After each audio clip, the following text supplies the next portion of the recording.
It's Friday, February 16th, 2024, and I'm Dave Sobel. 3 things to know today. Google and OpenAI accelerate their AI development, introducing tools that write code and generate dynamic video content.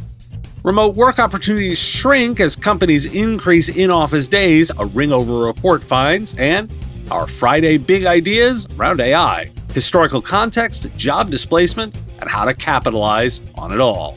This is the business of tech.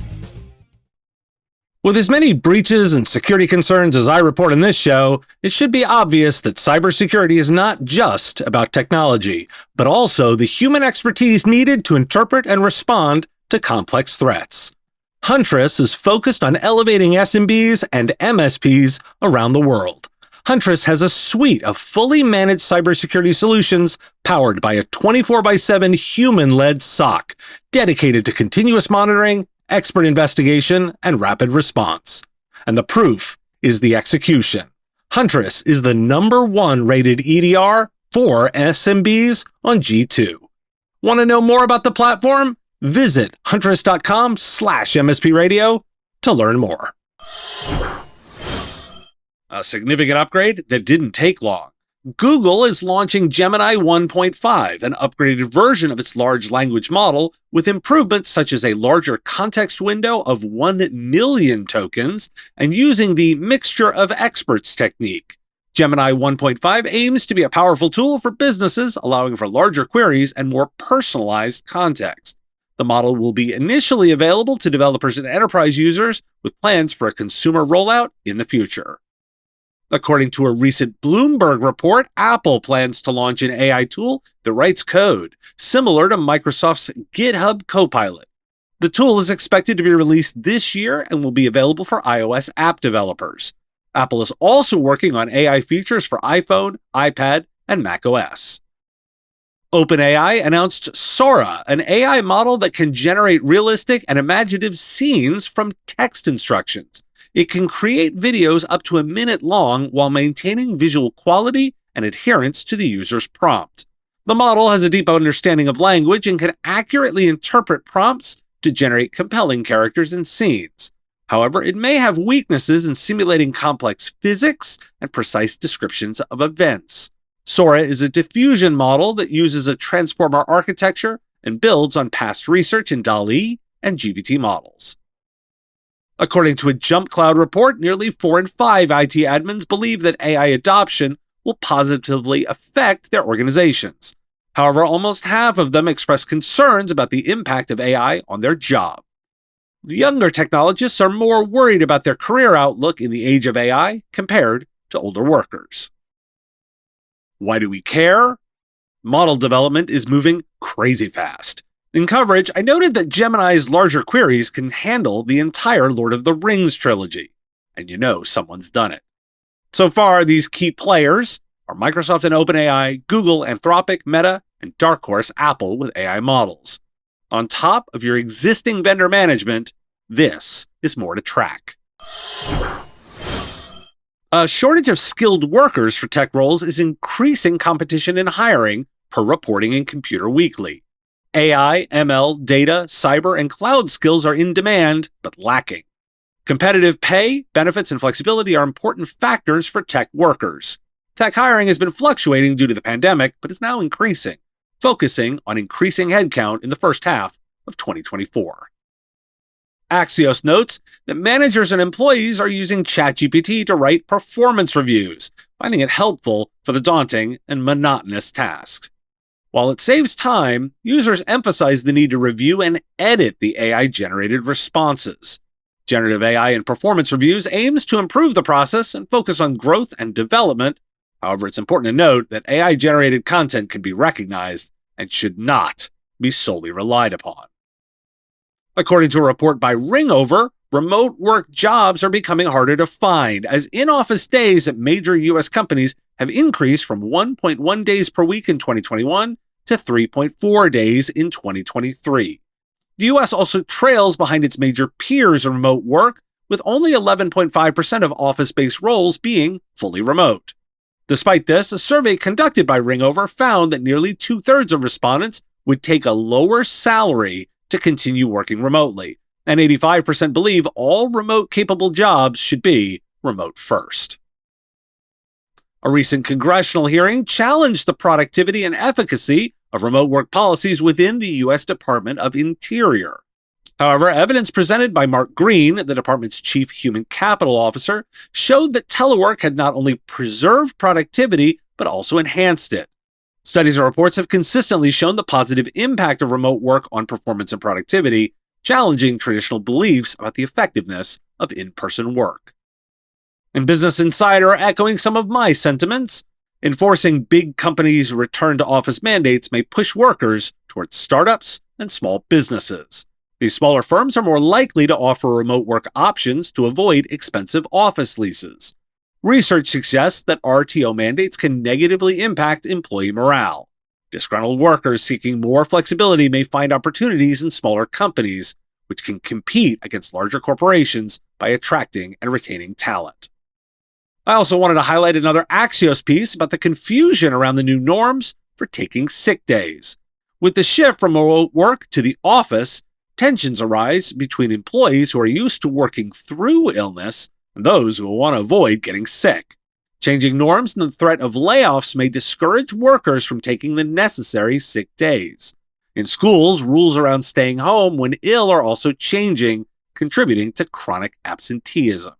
The U.S. lacks national paid sick leave policies, further complicating the issue. Why do we care? There's a whole story here about building great company cultures, changing employee expectations, and the ongoing balancing act between productivity and flexibility. In a tight hiring world, take advantage of your agility by offering more, and ensure you can clearly define your policies around sick days and encourage workers to rest up rather than return. Even the federal government is struggling with this issue. And be careful with those generative AI reviews. Maintaining human oversight is essential to ensure the personalized and nuanced evaluation of employee performance. And here are some Friday big ideas. In Literary Theory for Robots, How Computers Learned to Write by Dennis Yi Tenen, the author explores the history of chatbots and their predecessors, tracing the blurring line between authors and the tools they use. From medieval Arabic divination circles to 17th century German cabinet makers, Tenen discusses the parallels between past literary robots and today's AI. The Washington Post Review noted that while the book may be confusing at times, it offers reassurance that the current AI moment is part of a larger historical pattern. MIT Technology Review, too, noted We've Been Here Before, exploring the historical context of concerns over technological unemployment and drawing parallels to the current fears surrounding AI and job displacement. It highlights the distinction between the impact on industries as a whole and the effects on individuals, emphasizing the need for a grounded understanding of economics. The article argues against the notion of a jobless future. It emphasizes the importance of using AI to expand the economy and create new jobs, while also calling for responsibility and consideration of workers in the development and implementation of AI technologies.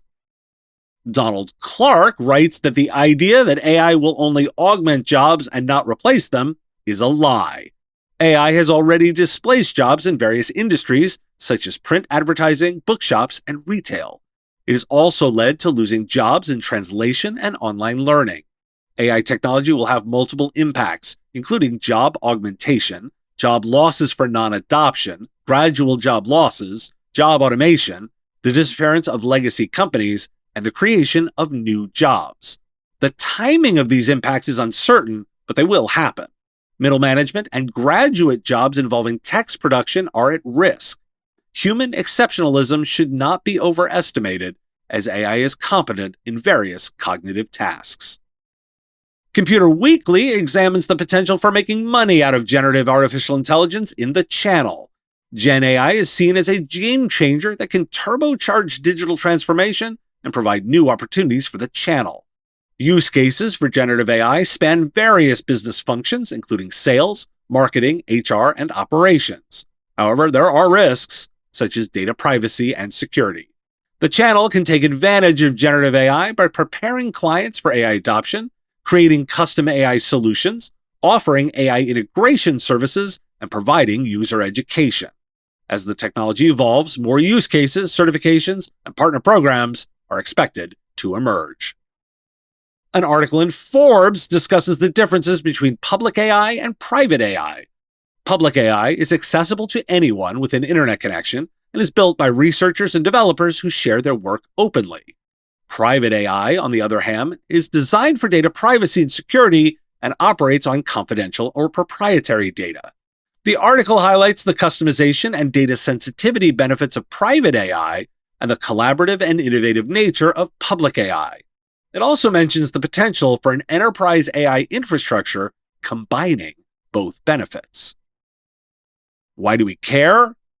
I prefer this section to be more about alternative opinions, so I'll leave you to ponder. I'm adding a podcast to my schedule with a live show on YouTube and LinkedIn on Wednesdays at 3 p.m. Eastern. We'll cover some of the show's big ideas in discussion format, so your weekend thinking will be augmented by further discussion.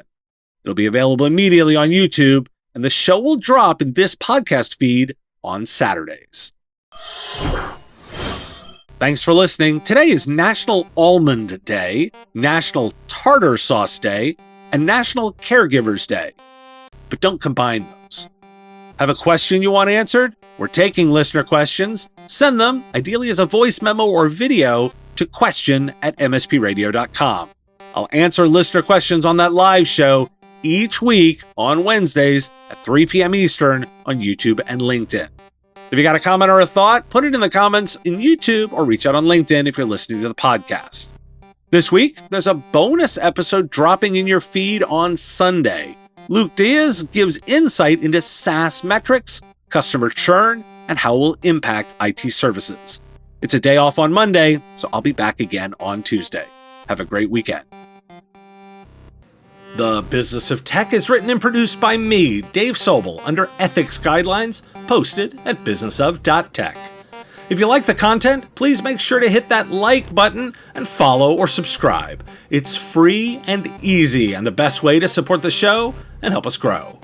You can also check out our Patreon, where you can join the Business of Tech community at patreon.com/mspradio, or buy our Why Do We Care merch at businessof.tech.